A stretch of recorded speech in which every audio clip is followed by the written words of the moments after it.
Šta misliš, koji je najveći studentski problem? Slot, brate, voćkice, aparat. Krenem da upišem godinu, evo sjećam se kao juče da je bilo mrtva građevina, 120.000, Ćale nekako našao pare, prodao zlatni sat, jedin uspomenu na pokojnog oca. Ja idem ulicom, u svakom džepu imam, brate, prosječnu platu, sve me zanosi, ne mogu da hodam od para. Kad krene neka kiša da pada, rekao da evo te da uđem u kockarnicu, da bacim jedno 200-300 dinara na slot i da popijem kafu taman dok ne prođe, uđem ja, prva ruka da mi barove i mislim da su bile zvezde, duplanje naravno dvojka, šta da radim, brate, meni keva Kenja kad udarim veću na dvojci, tap,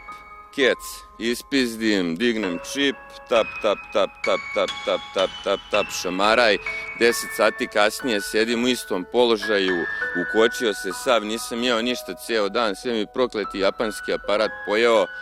nervozan kao pas, imam još za jedan udarac u aparatu, šta ću, stavim najveći čip, tap, spoje mi barove, tablu višanja i lubenice, ludilo, rekao, to jebote, još jedno duplanje, izvedio sam se, bit će sve u redu, platit ću godinu, Ćale neće da me ubije, okrenut ću se Bogu, ješću povrće, razumeš, nemam pojma, prestat ću da igram aparate, naravno,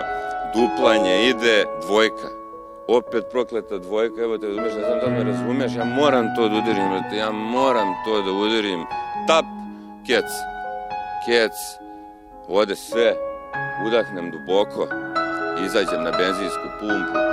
vratim se sa kanistrom od 5 litara, polijem po aparatu, zapalim, radnica vrišti, istrči napolje, dođe milicija, piromanija, uhapse me Mitrovica 2 godine i evo me sad, valjam lažne dojeve preko Facebooka, jebi ga, voćkice mi život upropastile.